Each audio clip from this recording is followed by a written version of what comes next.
BC declaration వాళ్ళ జరుగుతున్నది ఏంది? బీసీలకు 5% మాత్రమే ఇచ్చారు, ముస్లింలకు 10% ఇచ్చారు. బీసీలకు 5% ఇచ్చారు, అది కూడా 5% కాదన్న. అంతకుముందే 34% ఉండే స్థానిక ఎన్నికల్లో స్థానిక సంస్థల రిజర్వేషన్ 34% ఉంటే 32% చేసిరు. ఇప్పుడు మళ్ళా ఇంకా 2% తగ్గించారు. సరే, వాళ్ళు చెప్పేదాని ప్రకారము బీసీలకు ఇచ్చింది 5%, ముస్లింలకు ఇచ్చింది 10%. దీన్ని ముస్లిం డిక్లరేషన్ అంటారా, బీసీ డిక్లరేషన్ అంటారా? చెప్పండి నాకు.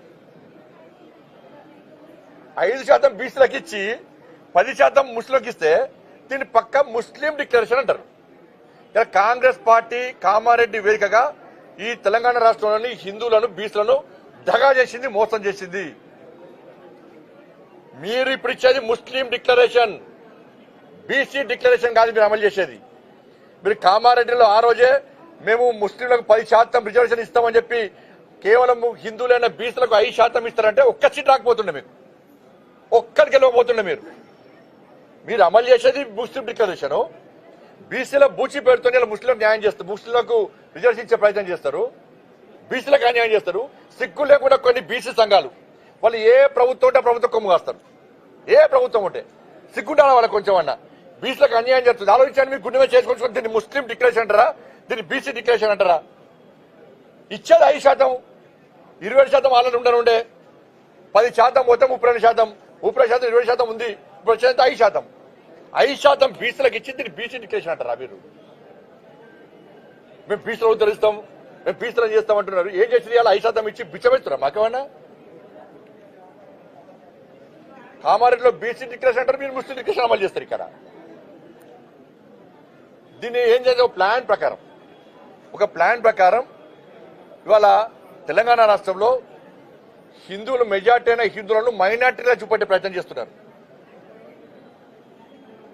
100% ముస్లింలకు రిజర్వేషన్ ఇచ్చి 100% ప్రతి ఒక్కరికి రిజర్వేషన్ ఇచ్చి వాళ్ళ హిందువులను మెజార్టీ అయిన హిందువులను మైనార్టీగా చూపెట్టడానికి కుట్రలో భాగమే కాంగ్రెస్ పార్టీ ఆలోచన.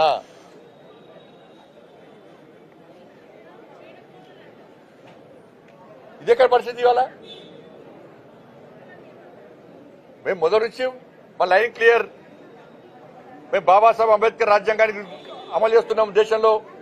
నరేంద్ర మోడీ ప్రభుత్వం గుజరాత్లో చేస్తలేరా, మహారాష్ట్ర? నువ్వు తెలంగాణ ఏడిపోయాడు ఫస్ట్, తెలంగాణ ఏడిపోయాడు ఫస్ట్. నువ్వు కామారెడ్డి డిక్లరేషన్ ఏంది? కామారెడ్డి డిక్లరేషన్ ఏంది? 42% బీసీలకు రిజర్వేషన్ ఇస్తాను. 42% పూర్తి రిజర్వేషన్ బీసీలకు అయ్యి మేము మద్దతు తెలుపుతాం. కానీ బీసీలకు 5% ఇచ్చి మీరు ముస్లిం డిక్లరేషన్ అమలు చేస్తా అంటే 80% అడ్డుకుంటాం. ఇక్కడ అడ్డుకోకుంటే ఈ విష వృక్షము దేశవ్యాప్తంగా నడకపోతుంది. అలా ఇదే డిక్లరేషన్ దేశవ్యాప్తంగా అమలు చేస్తారట వీళ్ళు. అంటే ఏంది? దేశవ్యాప్తంగా హిందువులను మైనార్టీలు చేస్తారు, ఓటు బ్యాంక్ కోసం ఒక వర్గానికి కొమ్ము కాస్తారు వాళ్ళు. ఇదేనా మీరు చేసేది? బీసీలు అంత అమాయకులు వారు.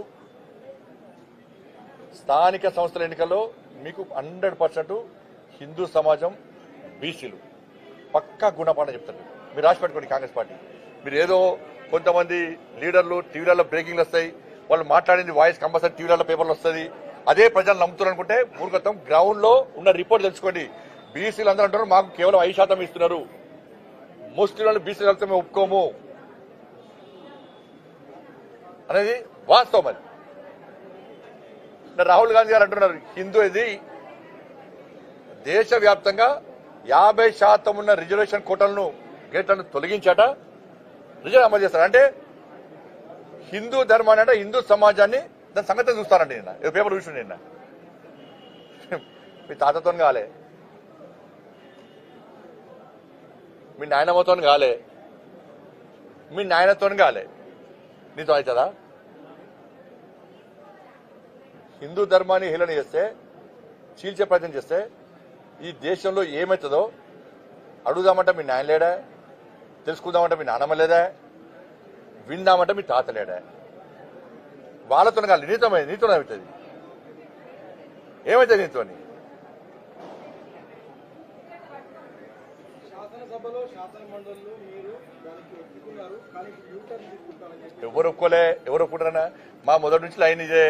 గతంలో రాజశేఖర రెడ్డి గారు 4% రిజర్వేషన్ ఇస్తున్నారని ఇచ్చిరన్న ముస్లిం బీసీ కలిపారు. ఇలా ఫైట్ చేసింది ఎవరు? మేమే ఫైట్ చేసిన లాడీ దెబ్బలు తిన్నా మేము. ఆ రోజు కేసులనే మా మీద. ఈ కొంతమంది దరిద్ర బీసం కొన్ని సంఘాలు ఉంటాయి, వాళ్ళు కొమ్ము కాశారు. ఇలా ఎవరికి అన్యాయం జరిగింది? జిహెచ్ఎంసీ ఎన్నికల్లో అన్యాయం ఎవరికి జరిగింది? ఏడవైన బీసీ సంఘాలు, మరి ఏడవైన బీసీ సంఘాలు బీసీలకు అన్యాయం జరిగితే ఒక నచ్చాడు, ఒక నచ్చేమంటాడు బీసీలకు అమలు చేస్తుంటే బీజేపీ బీసీలకి 40% ఇవ్వాలని ఏమంటారు?